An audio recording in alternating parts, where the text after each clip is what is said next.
السلام علیکم ورحمۃ اللہ وبرکاتہ۔ ایک ایسا کاروبار کہ جس میں نقصان کا 1% بھی ریشو نہیں ہے، ٹوٹل فائدہ ہی فائدہ ہے، اور اس کاروبار کا نام ہے پیری مریدی والا کاروبار۔ کیونکہ میرے محترم بھائیوں، دوستوں، بزرگوں، آج کے دور کے حساب سے تقریباً ہر دوسرا بندہ ذہنی اعتبار سے پریشان ہے۔ کوئی کاروباری اعتبار سے پریشان ہے، کوئی گھریلو اعتبار سے پریشان ہے، کوئی نوکری کے اعتبار سے پریشان ہے۔ تقریباً ہر دوسرا بندہ ذہنی اعتبار سے پریشان ہے۔ اگر اس کنڈیشن کے اندر کہیں سے ایک آواز آ جائے، کہیں سے ایک آسرا مل جائے، کہیں سے ایک امید جاگ جائے، کہیں سے آپ کے کانوں میں یہ آواز پہنچ جائے کہ فلاں جگہ پر ایک پیر صاحب ہیں، اس کے دربار میں چلیں، وہ آپ کو دم کریں گے، وہ آپ کو تعویذ دیں گے، تو آپ کے الجھے ہوئے جو مسئلے ہیں وہ سلجھ جائیں گے۔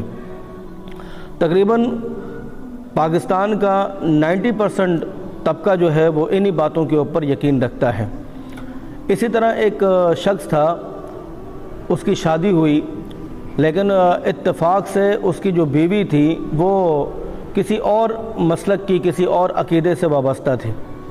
شوہر نے اپنی بیوی سے کہا کہ بھائی میرے پیر صاحب گھر میں آ رہے ہیں، لہٰذا تم پیر صاحب کی خدمت کرنا، کوئی شکایت کا موقع نہیں دینا۔ جب پیر صاحب گھر میں آئے تو اس عورت نے کیا کیا، پیر صاحب کی خدمت کے لیے اس نے سیویوں کا بندوبست کیا۔ سیویوں کے سب سے نیچے اس نے دیسی گھی ڈالا، اس کے اوپر اس نے شکر ڈالی، اور سب سے اینڈ میں اس نے آ کر ابلی ہوئی سیویاں ڈال دیں اور جا کر پیر صاحب کو پیش کر دی۔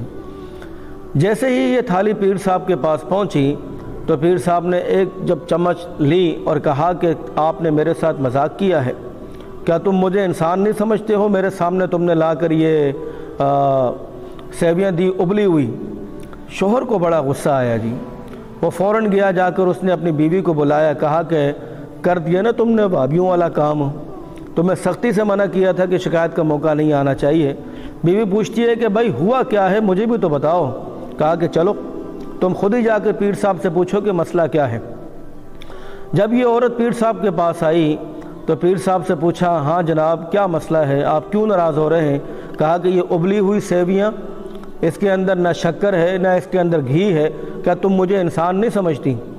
اس عورت نے ایک جملہ کہا اور وہ جملہ قابل غور ہے۔ اس عورت نے کہا کہ تمہارا یہ دعویٰ ہے کہ پوری دنیا کے تمام مریدین، پوری دنیا کی تمام چیزیں تم اپنی ہتھیلی کے اوپر اس طرح دیکھتے ہو جس طرح ذرہ تمہارے سامنے ہے، یعنی کہ تم ہر چیز سے واقف ہو، تمہیں ہر مرید کی خبر ہے، تو کیا تمہیں اتنا پتہ نہیں چلا کہ ان سیویوں کے نیچے گھی بھی ہے، ان سیویوں کے نیچے شکر بھی ہے؟ پیر صاحب آگ بگولا ہو گئے، کہا کہ یہ ہو ہی نہیں سکتا کہ سیویوں کے اندر گھی بھی ہو اور شکر بھی ہو۔ تو اس عورت نے چمچ کے ذریعے سے اس کو ہلایا تو نیچے سے گھی بھی برآمد ہو گیا اور نیچے سے شکر بھی برآمد ہو گیا۔ میرے محترم بھائیوں، دوستوں، بزرگوں، یہ پیری اور مریدی، اس کے اندر ٹوٹل جو فائدہ ہوتا ہے وہ پیر صاحب کو ہوتا ہے، جبکہ مرید کا جو گھر ہوتا ہے، مرید کا جو جیب ہوتا ہے وہ پورا کا پورا خالی ہو جاتا ہے۔ اگر ہم پریشان ہیں ذہنی اعتبار سے یا کاروباری اعتبار سے یا گھریلو اعتبار سے، کسی بھی لحاظ سے آپ پریشان ہیں، تو بھائی چھوڑیں ان پیری مریدی کی چکر۔ اللہ رب العالمین قرآن مجید میں ارشاد فرماتے ہیں، وَمَن يَتَوَكَّلْ عَلَى اللَّهِ فَهُوَ حَسْبُهُ إِنَّ اللَّهَ بَالِغُ أَمْرِهِ قَدْ جَعَلَ اللَّهُ لِكُلِّ شَيْءٍ قَدْرًا۔ صرف ایک دفعہ آپ اللہ پہ بھروسہ کر کے دیکھیں تو صحیح، صرف ایک دفعہ اللہ پر اعتماد کر کے دیکھیں تو صحیح، یقین جانیے کہ اللہ رب العالمین پر اعتماد کی وجہ سے، بھروسے کی وجہ سے آپ کے جتنے بھی الجھے ہوئے کام ہیں انشاءاللہ العزیز وہ سلجھ جائیں گے۔ حضرت ابراہیم علیہ السلام کا ایک واقعہ ملتا ہے، جب دشمنوں نے آپ کو آگ کے اندر پھینکا گیا، ابھی حضرت ابراہیم ہوا کے اندر ملحق تھے کہ دائیں اور بائیں دونوں طرف سے فرشتے نازل ہو گئے۔ یہ بڑی فہم والی بات ہے۔ اگر حضرت ابراہیم چاہتے تو دنیا کے اسباب لے سکتے تھے، فرشتوں کی بات کو مان سکتے تھے۔ ایک نے کہا کہ بارش برسا دوں گا، دوسرے نے کہا کہ ہوا چلا دوں گا جس کے ذریعے سے آگ جو ہے وہ بجھ جائے گی، ان کی ساری محنت جو ہے وہ رائیگاں چلی جائے گی۔ لیکن حضرت ابراہیم نے دنیاوی اسباب کا سہارا نہیں لیا، فرشتوں کی بات کو تسلیم نہیں کیا، کیونکہ ان کا بھروسہ، ان کا اعتماد آسمان والے رب پر تھا۔ تو پھر اللہ رب العالمین نے حکم دیا کہ یا نار کونی بردًا و سلاما علی ابراہیم، اے آگ ٹھنڈی ہو جا، آج تو ابراہیم کو مت جلا، میری اجازت نہیں ہے۔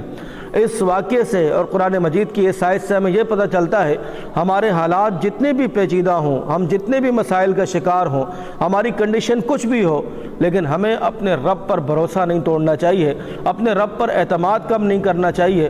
جب بندہ اپنے رب پر مکمل بھروسہ کرتا ہے، اعتماد کرتا ہے، یقین جانیے ذلت کے سارے اسباب جو ہیں وہ پھر وہ عزت میں شمار ہوتے ہیں، پھر اللہ پاک پستیوں سے نکال کر انسان کو بلندیوں پر پہنچا دیتا ہے۔